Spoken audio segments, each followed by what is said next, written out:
Hi, this is Peter Schweitzer, and welcome to the Drill Down, where we relentlessly expose cronyism, corruption, and the abuse of power in Washington, D.C.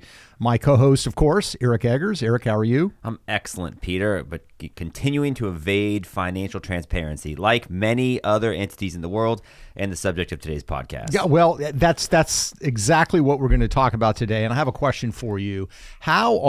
These are four things that are definitely in the news. Yep. But how are they connected? Hamas, North Korea, fentanyl, and the U.S. debt. All things guaranteed to come up in my Thanksgiving dinner table discussion, I think. Fentanyl? You guys are going to discuss fentanyl with your kids? I stay out of your private life, Peter. So whatever it takes to get through the meal. I'm going to go to the Eggers house for Thanksgiving. This is going to be fun discussing those.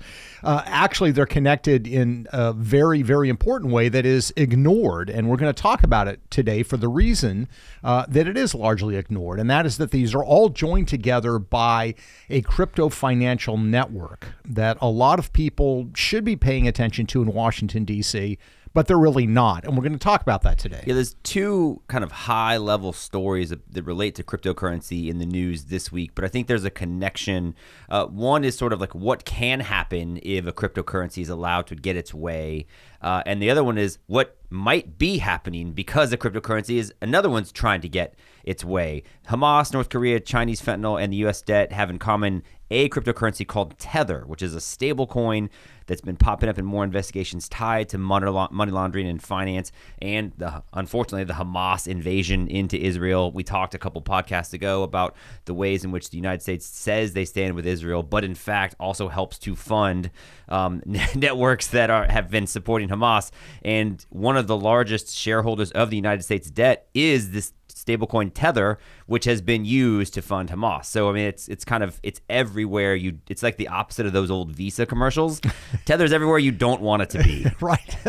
And here's the thing. I mean, cryptocurrencies, I think they're great. I've invested in them a little bit and not done well, but I understand the attraction that it has for people. They want something that's not connected to the U.S. dollar. They don't necessarily trust gold as an investment, good or bad, whatever.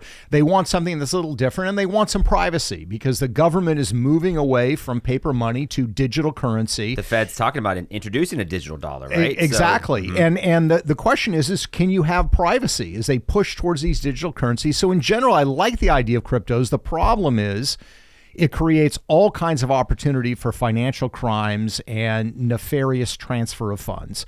And as we know throughout history, whether it's World War II, whether it's more recently the war against Iraq, part of the way you fight a war is you have to fight a financial war. You have to prevent your enemies from being able to finance themselves. And what's happening, of course, in Israel is that Hamas gets money. It's easy to say we're not going to allow banks to trade with them, but crypto is a totally different thing. Yeah, it is. And unfortunately, crypto is being used to fund many different entities. Quickly, as an aside, you talk about World War II and the financial aspect of war. What immediately comes to my mind is you used to have one of those penny collections, and so you have the copper pennies for each year. Yeah. But in World War II, they're not copper anymore because we had to stop using copper. That's in my mind because the copper was used to do other things for World War II. So I think we had zinc pennies back in the day. Yeah, here's all I want to say. That's your reference to World War II.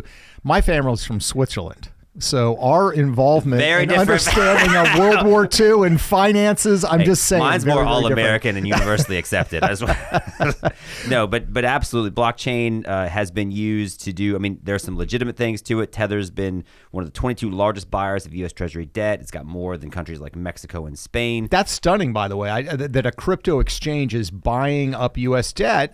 Not a huge amount. It's not like Mexico owns a lot, but still, they're increasingly buying those quantities. So it's like there's this bifurcation of what some of these crypto efforts are doing. There's a very legitimate piece of it, right? Buying U.S. debt, hiring many former members of Congress and spending lots of money to lobby, which I think helps to make it easier for them to get away with the less legitimate things, right?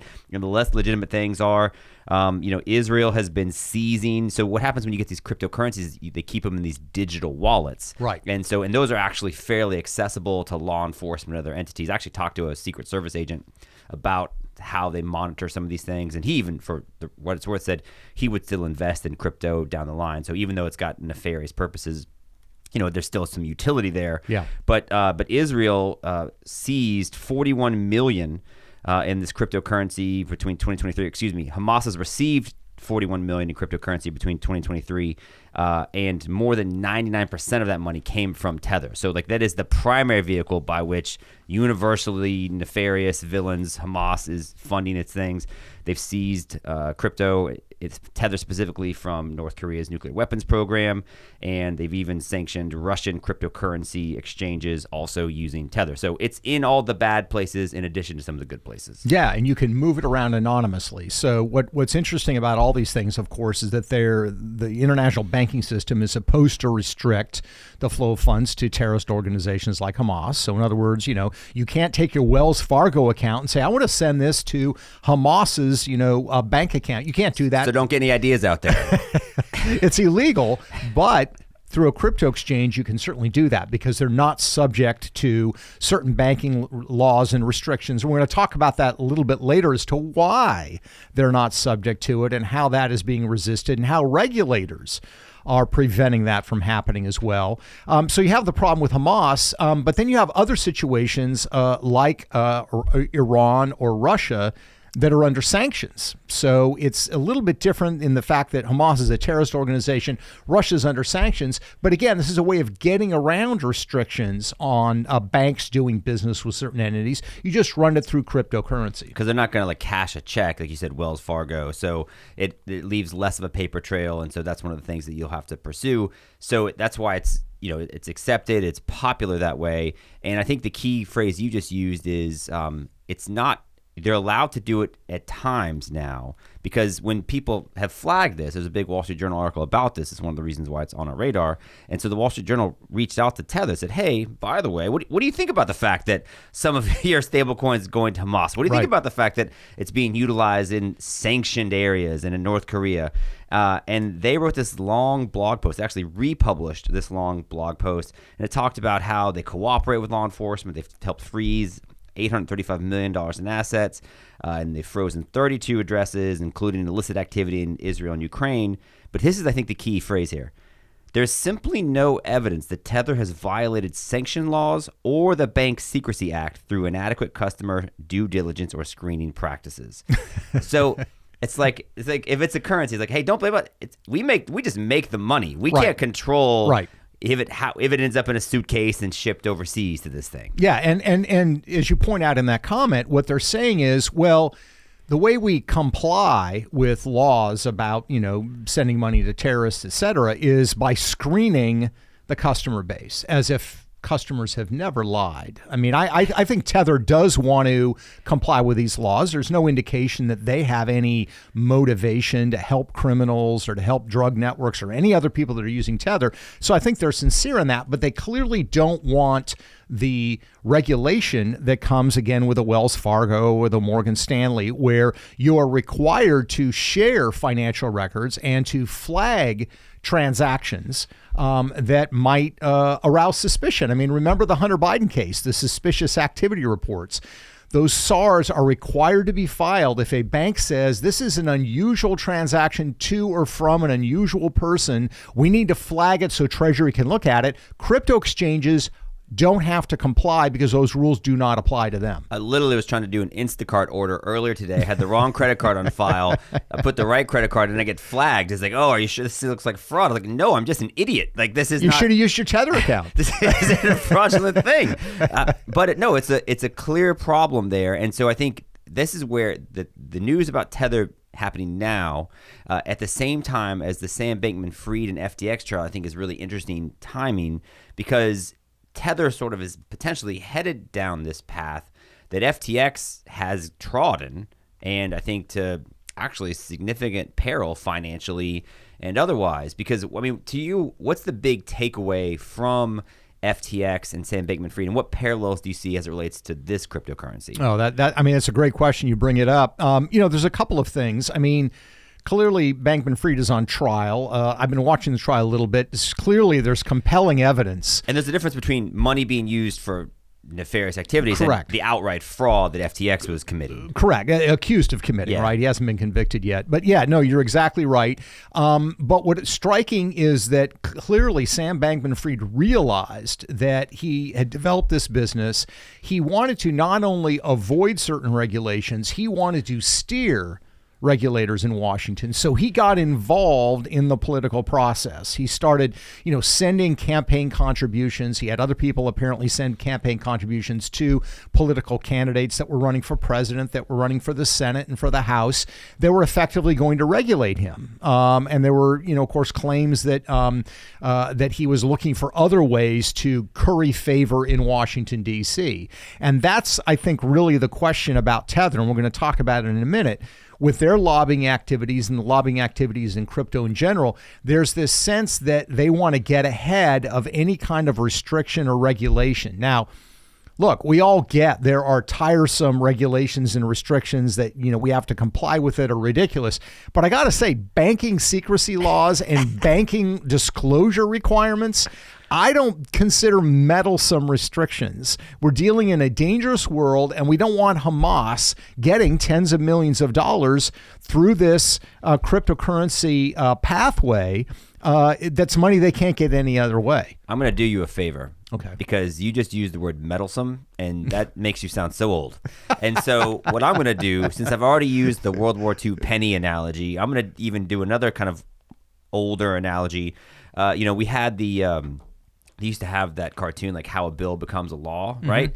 It's almost like how something shady becomes legal. Right. And it's the same process and the same playbook FTX followed to essentially work its way to the highest corridors of power and to be in a position where it can shape the regulation. It's almost like, remember that old, because it's Halloween today. We're recording this on Halloween. And I remember the old Saturday Night Live skit about like these costumes and these toys, and Dan Aykroyd plays the CEO of this really bad toy company. He's like, look, it's Bag-O Glass. So it's great. And so like imagine if like you make Bag-O Glass, and I'm not saying Tether is the financial equivalent of Bag-O Glass, but it might be. Like there was some useful aspects of it. It could be a fun toy, but it could also hurt you, and it could also go places that's hurting you. But it's like if you wanted to make Bag-O Glass legal, you would do exactly the same thing as Tether's doing, as FTX is doing. You would spend money to lobby, say, hey, we want to tell you about this great product we have. Right. You would spend money to hire people that used to work for Congress, say, listen, we know how it works, and we're going to help you navigate these potentially meddlesome regulations. And that's exactly the playbook they're following, and they're being successful at it.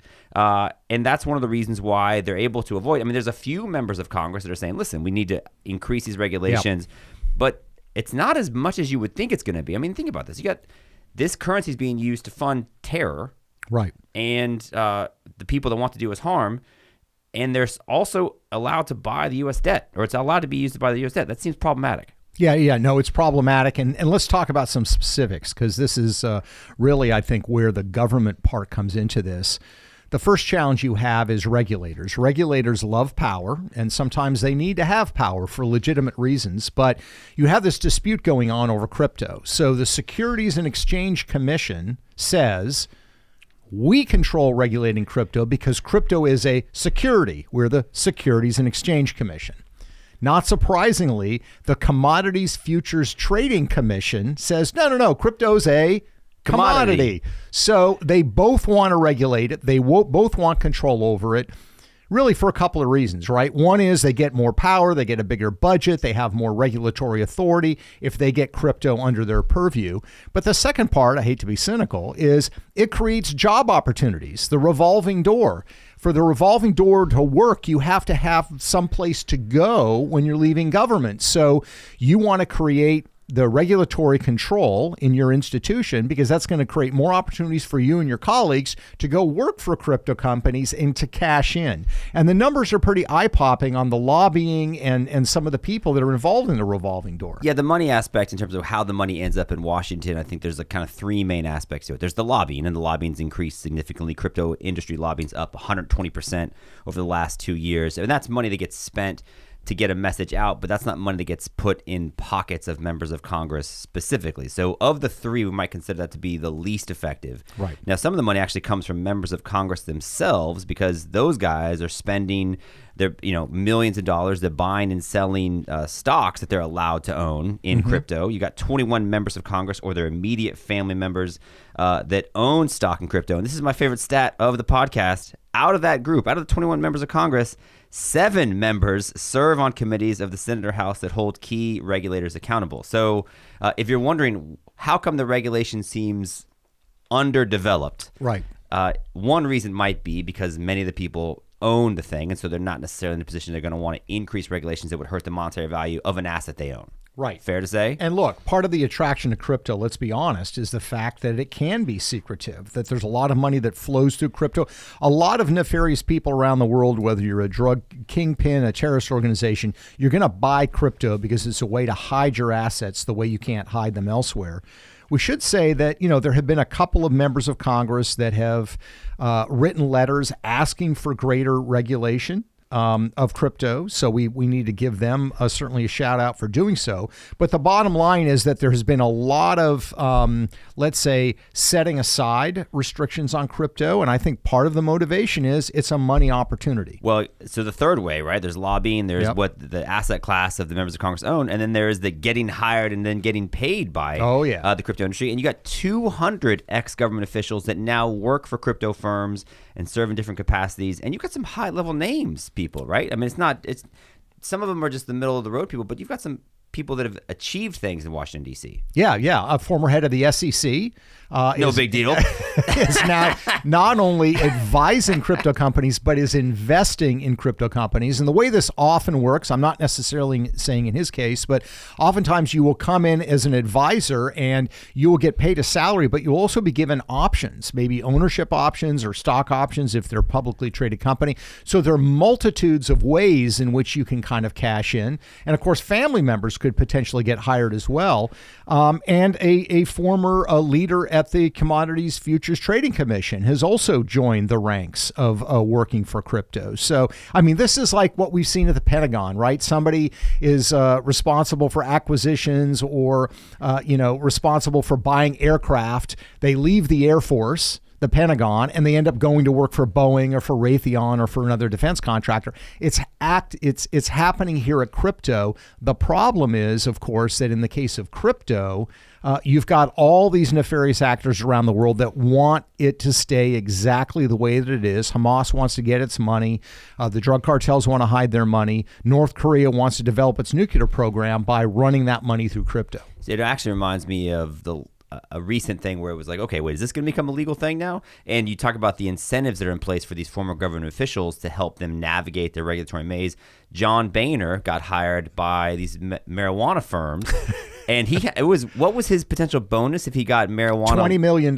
If he got it legalized nationally. Yeah, if he got Congress to end the federal ban on marijuana, it was in his contract. He was going to get a $20 million payday for doing so. That's in addition to the lobbying fee that he was getting. Now, John Boehner is more of a cigarettes and red wine guy, but, everybody's a $20 million guy. I mean, no judgment. That's right. I think didn't Boehner on his book, didn't he have a glass of wine with? He was holding a glass of wine. He's I think not shy about it. He should have just had a joint. I mean, that would have been more apropos to what his commercial future is all about. But to the point, and I think it's not cynical. It's just reality about what. So there's a tug of war between the SEC and the Commodity Futures Trading Commission over who's going to get to regulate it. But this is my favorite because and again, it's true. If you're in charge of regulating this industry, then it actually just means tons more opportunity for your employees down the line. So a proposal, this elegant solution, is actually potentially going to be a joint effort so that both of them can regulate. A new committee will be formed. Jobs for everybody, right? A new committee will be formed that is regulated by both the SEC and CTFC and CFTC. So that's I think what's going to happen. Not because it's necessarily in the best interest of the American consumer or the American financial asset, but because more people will be able to get paid. Could you imagine if somebody that was the head of a government agency just once said, "No, that's not our purview. We're going to give it to this department." I mean, that person first of all, would probably be drummed out of their job immediately. But that never happens, precisely for the reason we're talking about. This is the way you cash in. As a government employee, if you want to leave the government, you have to create a demand for your services. And your services come about with regulation, control, and complexity.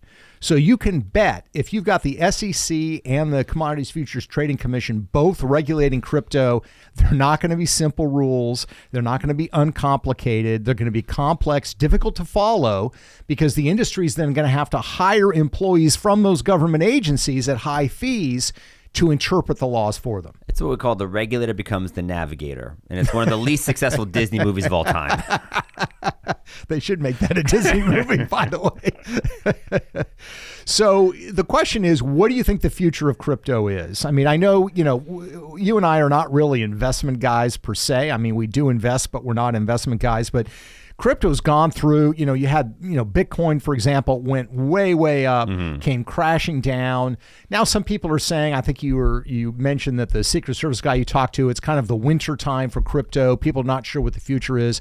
But it seems to me there's always going to be a market for it so long as Hamas, drug cartels, countries like North Korea, and other criminal organizations want to evade scrutiny. So there's a criminal trial happening in Tallahassee right now, and without getting into the details of it, one of the key pieces of evidence is this person's trying to pay someone for doing something illegally with $100 of bills that he's stapled together.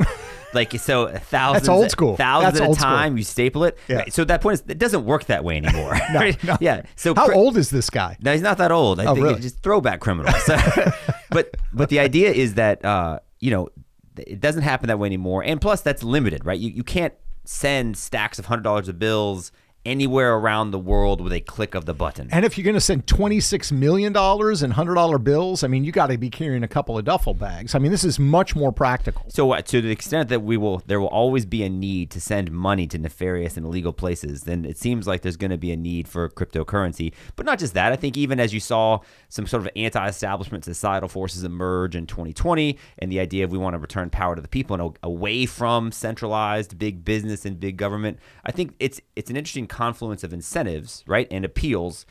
So I do think that there will continue to be some value there, but yeah, there's always going to be this tension between giving it to the people, but then having it regulated and overseen by the government. Yeah, I mean, look, here for me, the bottom line is this: when it comes to crypto, people have a right to have access to crypto. It's an investment option that some people like.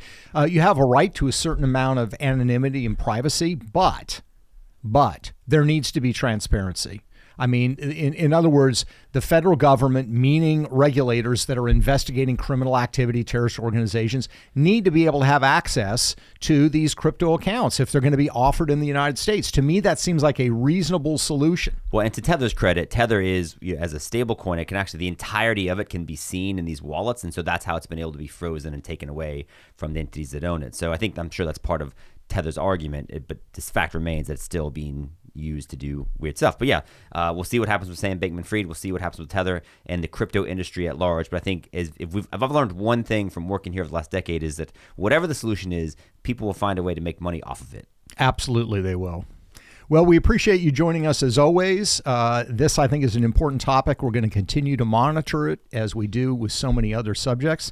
We appreciate you making the time. You can find our research and our information at thedrilldown.com, and you can find this podcast wherever fine podcasts are located. Thanks again for joining us. Until next time.